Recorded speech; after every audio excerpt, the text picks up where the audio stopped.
Bonsoir ou bonjour, mes peuples de Dieu, chers frères et sœurs. Je suis ravie d'être au milieu de vous encore en cette soirée pour partager cette nourriture spirituelle qui ne périt jamais, pour partager cette nourriture sans laquelle nous ne pouvons pas vivre. Nous allons prier.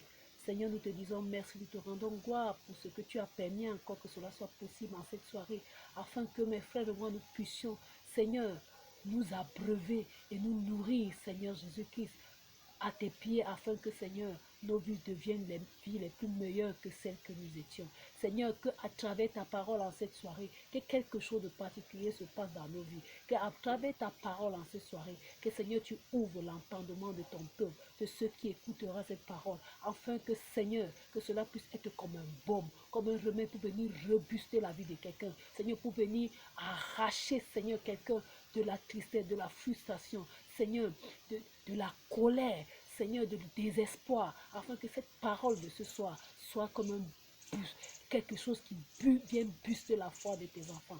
Seigneur, que cette parole que tu as préparée pour nous en cette soirée nous permette de pouvoir sortir de quel que soit l'enclos, quelle que soit la prison dans laquelle nous nous trouvons, tant spirituellement, charnellement, physiquement ou visiblement ou invisiblement, Seigneur, que nous trouvons dans quelque enclos que nous trouvons, dans quelque difficulté que ce soit, dans quelque preuve que ce soit, dans quelque situation ou circonstance qu'on se trouve, que cette parole soit, Seigneur, un remède, un baume, une solution à la situation que nous traversons en ce moment, parce que tu as dit que la parole est esprit et vie. Tant qu'on écoute ta parole, tant qu'on a ta parole devant de soi, nous avons la vie et nous avons la solution à tous nos problèmes. Père, nous te disons merci. Saint-Esprit, merci pour ta présence, parce que nous savons que tu as pris la première place, parce que sans toi rien ne peut être possible, sans toi rien ne peut arriver à la manifestation.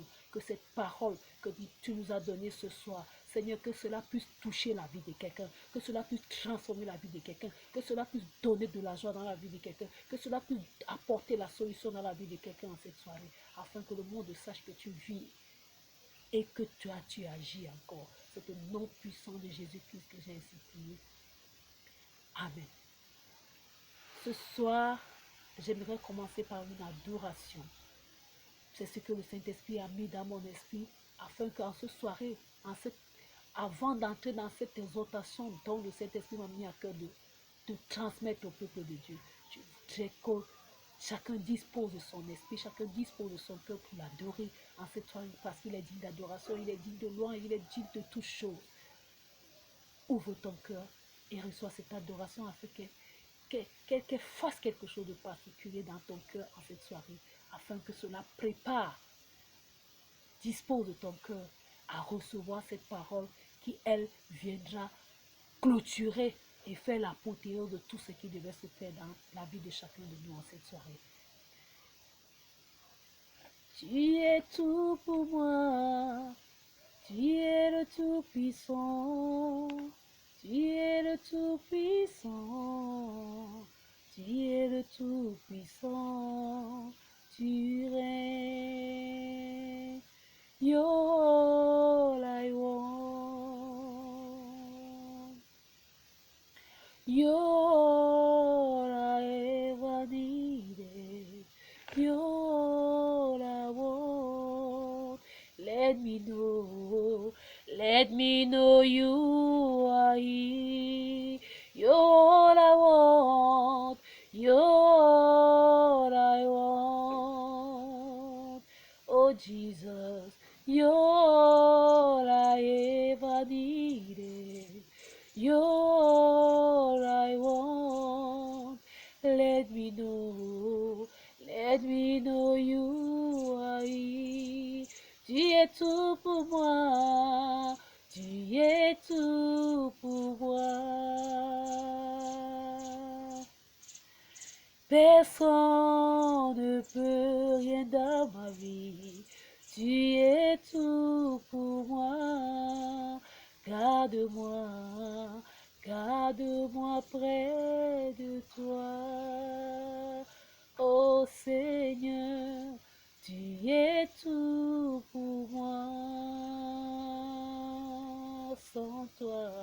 Sans toi, je ne peux vivre. Jésus, Tu es tout pour moi. Garde-moi. Garde-moi près de toi. Garde-nous près de toi, Seigneur, à travers cette parole que tu nous donneras en cette soirée, que nous restons toujours près de toi, que tu restes toujours en nous. Parce que si nous tenons ta main, Seigneur, devant les circonstances, devant les persécutions, devant les épreuves, nous allons lâcher ta main parce qu'à cause de notre faiblesse. Père, mais nous voulons que c'est toi qui tiennes notre main. Parce que si tu tiens notre main, quelles que soient les difficultés que nous traverserons, tu auras toujours ta main sur nous et tu seras toujours là pour nous relever et pour nous permettre d'avancer. Merci Seigneur. Merci Seigneur parce que tu es tout pour nous. Tu es tout ce que nous désirons. Tu es tout. Sans toi, rien ne peut être possible. Sans toi, la vie ne peut être possible. Reste, demeure auprès de nous. Aide-nous, Seigneur, à tenir bon devant ces défis, ces challenges, ces épreuves dont nous devons faire face dans ce monde incertain. Quels que soient les moments que tu traverses, mon frère, quelles que soient les difficultés devant lesquelles tu te trouves, quel que soit ce qui te traverse à l'esprit en instant, quelles que soient les frustrations, quel que soit le rejet, quels que soient les abandons, je suis venu te dire ce soir que Jésus-Christ est tout ce que nous avons. Jésus-Christ est tout en tout. Mets ton espoir en Jésus. Sois focalisé rien qu'en Jésus, quel que soit ce que les gens te disent, quel que soit le nom qu'on t'a donné, quelle que soit l'identité que le monde te donne. Je suis venu te dire que Jésus-Christ est celui qui te donnera l'identité dont tu mérites, qui te donnera ta véritable identité. Il est celui qui t'aime d'un amour inconditionnel, celui qui ne te rejettera jamais, celui qui ne te jugera jamais, celui qui, lui, ne t'insultera jamais, celui-là qui compatira toujours à ta douleur, celui-là qui t'aimera toujours malgré tout. Mais tu as une chose à faire, c'est de venir à lui et regarder, être seulement focalisé à lui. Je veux que tu oublies, je ne sais pas par quoi tu passes, je ne sais pas quelle difficulté a tenu ta vie. Je ne sais pas, parfois tu as même envie de te donner la mort. Parfois tu te demandes si le Dieu qui a créé tout le monde est le même Dieu qui t'a créé. Parce que tu fais face à des difficultés, tu fais face à des challenges, tu fais face à des défis. Tu te demandes si toi, tu es venu accompagner les autres. Je suis venu te dire quelque chose. Je suis venu te dire quelque chose ce soir. Ne regarde pas la réussite des autres. N'envie pas ceux qui sont devant toi. Ne convoitise, ne sois pas rempli de convoitise par rapport à la réussite des autres, par rapport à ce que les autres ont. Parce que toutes ces choses passeront un jour. Tout ce que tu dois désirer, c'est avoir une relation personnelle avec ton Dieu. C'est avoir une relation personnelle avec le Saint-Esprit. Lui sans qui rien ne peut être possible. Lui sans qui rien n'est possible dans ce monde. Tout peut passer dans ce monde. Le matériel, la richesse, cet argent derrière lequel nous courons. Mais Jésus ne passera jamais. Jésus, la parole de Dieu ne passera jamais. Je voudrais te donner la force. Je voudrais t'encourager en cette soirée de pouvoir tenir ferme. De pouvoir tenir ferme. Quel que soit ce que l'ennemi met dans ton esprit. Quelles que soient les pensées négatives qui traversent ton esprit. Je voudrais te dire quelque chose en cette soirée. Je voudrais que tu tiennes Jésus. Parce que rien ne peut être plus merveilleux que d'avoir l'amour et l'amitié de Jésus. Qu'est-ce qui peut nous séparer de l'amour de Dieu? Est-ce les richesses? Est-ce parce que tu n'es pas marié? Est-ce parce que tu n'as pas d'enfant? Est-ce parce que tu n'as pas un travail? Est-ce parce que tu n'as pas d'argent comme les autres? Donc je suis venu te dire, la meilleure richesse dans ce monde, c'est d'avoir Jésus. La meilleure richesse dans ce monde, c'est d'avoir le Saint-Esprit en toi qui est ton guide, ton révélateur, ton conducteur, qui amènera tout à la manifestation à son temps et à son jour. Pourquoi te peines-tu? Pourquoi pleures-tu? Il y a une chanson qui dit ceci. Oh, pourquoi pleures-tu? Oh, pourquoi pleures-tu? Pharaon et son ami sont noyés dans la mer. Pourquoi pleures-tu? Tu pleures parce que tu passes un petit moment de difficulté. Tu pleures parce qu'il y a une situation devant toi que tu penses qu'il n'y aura pas de résultat, qu'il n'y aura pas de solution. Tu pleures parce que tu as des factures à payer. Tu pleures parce que tu as un mari qui te refuse. Tu pleures parce que tu n'es pas marié. Tu pleures parce que tu n'as pas d'enfant. Tu pleures parce que tu n'arrives pas à réussir comme tes amis, parce que vous avez fréquenté ensemble, soi-disant, parce que vous habitez dans un même quartier, parce que vous avez fait le même quartier, parce que vous êtes sortis dans un même ventre. Je suis venu te dire, chacun, non seulement à sa personnalité, à sa destinée. Regarde comment les cinq doigts de la main sont. Ils nous servent. Mais regarde, si tu observes bien ces cinq doigts de la main, ils sont vraiment sur une main, mais ils n'ont pas la même longueur. Ça veut dire, quel que soit le temps, Habakkuk nous dit que si la promesse retarde, si cette prophétie retarde, attends, elle s'accomplira certainement.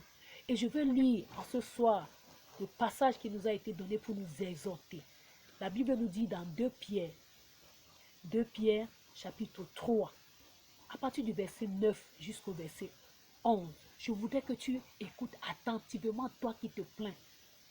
Le Seigneur ne tarde pas dans l'accomplissement de la promesse, comme quelques-uns le croient, mais il use de patience envers vous, ne voulant pas qu'aucun périsse, mais voulant que tous arrivent à la repentance. Le jour du Seigneur viendra comme un voleur. En ce jour, les cieux passeront avec fracas. Les éléments embrasés se dissoudront et la terre avec les œuvres qu'elle renferme sera consumée. Puisque donc toutes ces choses doivent se dissoudre, quelle ne doit pas être la sainteté de votre conduite et votre piété. Je voudrais que chacun de nous puisse aller lire ces passages avec l'attention et qui comprennent que le Seigneur est en train de nous appeler à ne pas perdre notre temps à réfléchir par rapport à ce qui nous arrive, par rapport à la situation que nous traversons, que nous devons espérer vivre la vie que le Seigneur nous demande de vivre, afin que nous puissions avoir espoir un jour de pouvoir avoir une nouvelle identité en lui et de pouvoir être à l'endroit et au moment où il voudrait que nous soyons. Je suis venu te dire ce soir que tiens fort. Veux-tu voir ta vie changer? Veux-tu voir ta vie être remplie de succès dans tous les domaines? Prends la résolution de te donner tout entier à Dieu. Prends la résolution à partir d'aujourd'hui de te laisser conduire par le Saint-Esprit afin que ta vie ait une nouvelle identité. Parce que tant que tu as une nouvelle identité, tu feras des exploits avec Dieu. Tant que tu connais ton identité en Christ, tu feras des exploits avec Dieu. C'est celui qui ne connaît pas son identité en Christ qui passe son temps à se lamenter par rapport aux situations, par rapport aux problèmes, par rapport aux difficultés, par rapport aux challenges. Et le sorcier m'a fait ceci. Si tu sais que tu es, le sorcier n'a plus de pouvoir. Parce que Colossiens 2, du verset 13 au verset 14, verset 14 au verset 15, nous dit qu'il a dépouillé l'ennemi, il a dépouillé les autorités, les puissances, il les a livrés en spectacle en triomphant à la croix. Ça veut dire que par le sang de Jésus, nous avons tout pouvoir. Par le sang de Jésus, nous avons vécu toutes choses. Je voudrais ce soir que tu te lèves de ton lit, tu te lèves de ces pleurs, de ces frustrations et que tu connaisses ton identité et que tu avances et que tu ailles faire les espoirs avec Jésus parce qu'il t'attend, il a toujours les bras ouverts afin que tu comprennes qui tu es et que tu te lèves et que tu fonces et que tu prennes courage et que tu prennes la détermination de pouvoir réussir. À tes résolutions répondra le succès. Que le Seigneur nous bénisse. Amen.